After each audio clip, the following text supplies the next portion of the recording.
السلام عليكم ورحمة الله وبركاته. فيديو جديد وإن شاء الله هنشتغل مع بعض غرزة جديدة على القناة. الغرزة ممكن تشتغليها كوفية أو شال مستطيل، ممكن كمان تشتغليها مفرش مربع أو مستطيل لترابيزة. معايا الخيط اللي هشتغل بيه وإبرة مناسبة لمقاس الخيط بتاعي.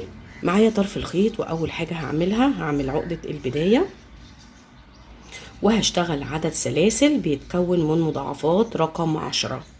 اشتغلت 40 سلسلة. طبعا انت بتشتغلي العدد المناسب للمقاس بتاعك، بتبدأي من 10 20 30 40 50 زي ما تحبي المقاس. العدد اللي انا اشتغلته بزود عليه 2 سلسلة فوق العدد الكلي. بسيب اول غرزة وباجي على الغرزة التانية بشتغل غرزة حشو،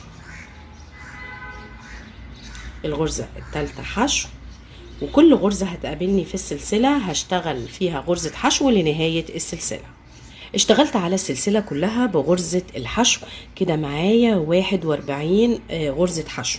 41 لان انا اشتغلت 40 سلسلة وزودت بعد كده على العدد الكلي 2 سلسلة. اخدت سلسلة ارتفاع واشتغلت في السلسلة التانية، فكده العدد معايا 41. لازم تتأكدي ان العدد مظبوط معاكي من اول سطر. الغرزة بتاعتنا بتتكون من تكرار سطرين. هنبدأ السطر التاني بتاعنا ويعتبر السطر الأول من الغرزة. زي ما قلنا الغرزة بتتكون من تكرار سطرين بنكملهم لنهاية الشغل.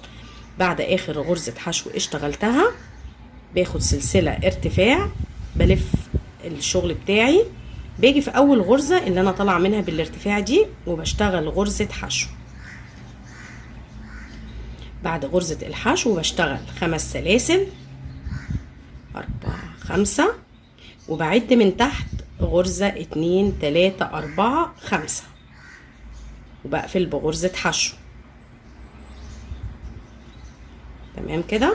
بعد كده بعد 5 سلاسل 1 2 3 4 5، بسيب من تحت غرزة 2 3 4 وباجي في الخمسة وبشتغل غرزة حشو. 5 سلاسل 1 2 3 4 5، بعد من تحت غرزة 2 3 4 وباجي في الخمسة وبشتغل غرزة حشو، وبكمل بنفس الطريقة دي لنهاية السطر بتاعي. وصلت لنهاية السطر واشتغلت آخر 5 سلاسل، بعد من تحت غرزة 2 3 4 5، آخر غرزة.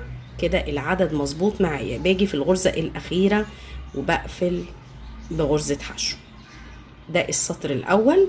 بعد كده بنبدأ السطر التاني وبنشتغل 5 سلاسل 1 2 3 4 5، بلف السطر، باجي هنا في الفراغ الأول اللي السلاسل كونته، بدخل جوه الفراغ وبشتغل غرزة حشو في النص بالظبط. بعد غرزة الحشو بلف الخيط، باجي في غرزة الحشو اللي انا كنت قافلة بيها اول 5 سلاسل، بنزل هنا في غرزة الحشو وبشتغل 5 عمود بلف. 1 2 3 4 5 صدفة، يعني بشتغل صدفة. تمام. بصوا الشكل. بعد الصدفة بتاعتي او ال5 عمود باجي على طول من غير اي سلاسل ولا اي حاجة في الفراغ اللي جنبها على طول وبشتغل غرزة حشو. بعد غرزة الحشو باخد 5 سلاسل 3 4 5، الفراغ اللي عليه الدور انا ماشية كده بالترتيب، ماشية بالدور. الفراغ اللي عليه الدور بدخل وبشتغل غرزة حشو. بعد غرزة الحشو بلف الخيط، باجي على غرزة الحشو اللي انا كنت قافلة ال5 سلاسل في السطر اللي قبله. بصوا الجزء اللي جوه ده اهو هنا كده، وبشتغل الصدفة بتاعتي 5 عمود بلف. 1 2 3 4 5. طالما بدأت قبل الصدفة بتاعتي بحشو بنهي بعدها، فأول فراغ هيقابلني بحشو، بقى قبل الصدفة حشو وبعدها على طول حشو بالشكل ده. بعد كده بعد الصدفة دايما وغرزة الحشو بياخد 5 سلاسل، 3 4 5. الفراغ اللي عليه الدور بقفل بحشو، يعني مرة حشو ومرة صدفة. تمام. بعد ما قفلت بحشو بلف الخيط على طول، باجي على غرزة الحشو اللي في النص هنا دي وبشتغل صدفة جديدة. 1 2 3 4 5. دايما الصدفة بنقفل في الفراغ اللي بعدها على طول بحشو. جوه الفراغ كده هتدخلي وتشتغلي حشو، ودايما بعد ما تشتغلي الصدفة وتقفليها بحشو بتشتغلي 5 سلاسل. 1 2 3 4 5. في الفراغ اللي عليه الدور هتقفليها بحشو. طالما اشتغلتي 5 سلاسل وقفلتي بحشو بتلفي الخيط على طول وتيجي في الغرزة اللي عليها الدور بتشتغلي، او غرزة الحشو اللي عليها الدور هنا دي اللي في السطر اللي قبله بتشتغلي الصدفة بتاعتك 5 عمود بلفة. 1 2 3 4 5. صدفة هتقفليها في الفراغ اللي عليه الدور بحشو. خلاص وصلنا لاخر السطر. القفلة هتكون مختلفة، زي ما بدأنا السطر ب5 سلسلة وقفلناهم بحشو هننهيه ب2 سلسلة وعمود بلفة، وهنقفل في غرزة الحشو اللي هتقابلنا هنا. اخر حاجة هي غرزة حشو، نقفل بعمود بلفة. ده السطر التاني من الغرزة بتاعتنا. هنكرر بقى السطرين اللي اشتغلناهم فوق سطر الحشو، سطر السلاسل وفوقيه سطر الصدفات. يعني السطر اللي جاي هيكون سطر السلاسل، ودايما بنبدأه بغرزة حشو سلسلة. بلف الشغل باجي في نفس المكان اللي انا اشتغلت فيه السلسلة اللي هو فوق العمود اللي انا قافلة بيه، هدخل في حرف الفي وهشتغل غرزة حشو 5 سلاسل. 3 4 5. هقفل في الصدفة في العمود اللي في النص بالظبط اللي هو العمود التالت. بتعدي عمود 2 وبتيجي في التالت بتشتغلي حشو 5 سلسلة. 5 بتيجي في الفراغ اللي هنا اللي بتكونه السلاسل وبتقفلي بحشو 5 سلسلة. 3 4 5. بتقفلي في الصدفة في العمود اللي في النص او العمود التالت بحشو 5 سلاسل. 2 3 4 5. بتقفلي في الفراغ اللي هيقابلك على طول ده بحشو. يعني مرة بتقفلي ال5 سلاسل في الفراغ ومرة بتقفليهم في الصدفة.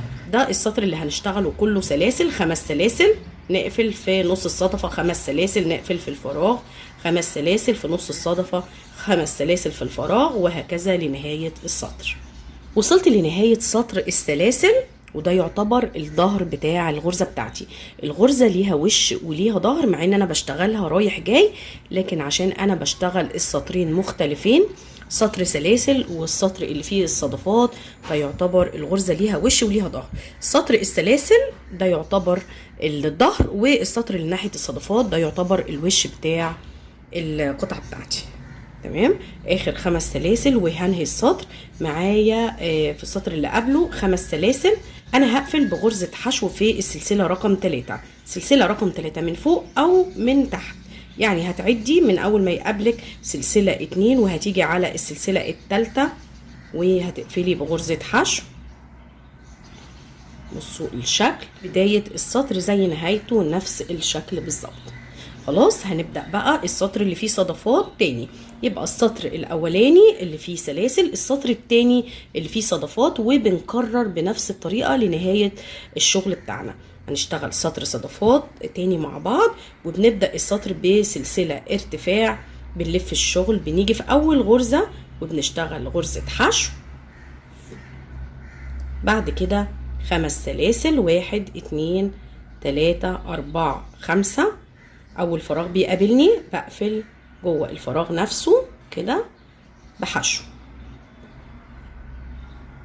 بعد الحشو على طول باجي لغرزة الحشو اللي انا قافله بيها السلاسل، اللي هي اول غرزة حشو بتقابلني.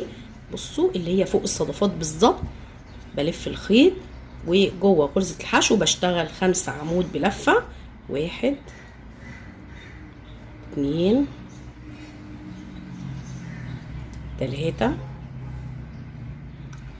4 5. دايما بعد الصدفة زي ما بدأتها بحشو واشتغلت الصدفات، بقفل الصدفة بتاعتي كمان جوه الفراغ اللي هيقابلني اللي عليه الدور بحشو بالشكل ده. بصوا الصدفات فوق بعض ازاي. بعد كده بشتغل 5 سلاسل، 5. باجي في الفراغ اللي عليه الدور بقفلها بحشو، بلف الخيط، باجي على غرزة الحشو بشتغل 5 عمود بلفة. 1. بصوا انا بشتغل فين.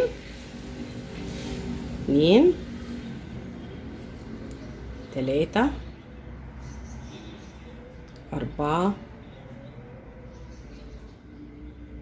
5. اقفل الصدفة بتاعتي في الفراغ اللي عليه الدور، بدخل كده في النص وبقفل بحشو. 5 سلاسل بقفلهم بحشو. بعد ما بقفل ال5 سلاسل بحشو بلف الخيط على طول، بروح على غرزة الحشو اللي فوق الصدفة بالظبط وبشتغل صدفة جديدة. عمود 2 3 4 5. الصدفة بتاعتي باجي هنا في الفراغ اللي بعدها على طول وبقفلها بحشو. بعد الحشو 5 سلاسل 4 5. الفراغ اللي عليه الدور بقفل بحشو. صدفة جديدة فوق الصدفة. خلاص السطور بقت مترتبة معاكي، الصدفات كلها هنشتغل فوقيها صدفات زيها. الصدفة الجديدة فوق الصدفة في غرزة حشو في نص الصدفة بالظبط، باجي في غرزة الحشو نفسها كده وبدخل جواها وبشتغل ال5 عمود بلفة. 1 2 3 4 5. بقفلها في الفراغ بحشو. وصلت لنهاية السطر بشتغل 2 سلسلة، بلف الخيط وباجي في غرزة الحشو الأخيرة هنا في آخر السطر بشتغل عمود بلفة بعد السلسلتين عشان يكون لي الجزء ده اهو زي بداية السطر. بصوا نفس المنظر.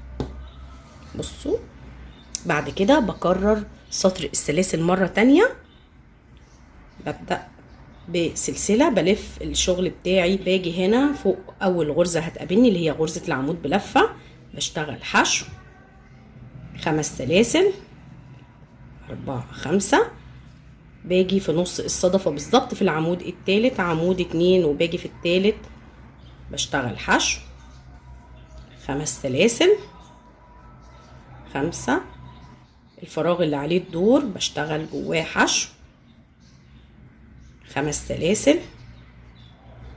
الصدفة اللي عليها الدور بشتغل فيها حشو. ده سطر السلاسل، هكمله بنفس الطريقة اللي اشتغلناها قبل كده، وبعد كده هنقفل السطر وهنبدأ سطر الصدفات وهشتغله بنفس الطريقة اللي اشتغلت بيها سطر الصدفات.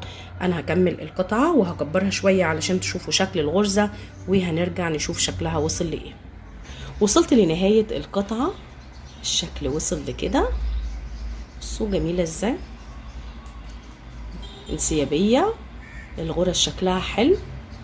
الغرزة تنفع زي ما قلت لكم كوفية او شال مستطيل، ممكن تشتغليها مفرش لترابيزة مربعة او مستطيلة كمان. بصوا اهي.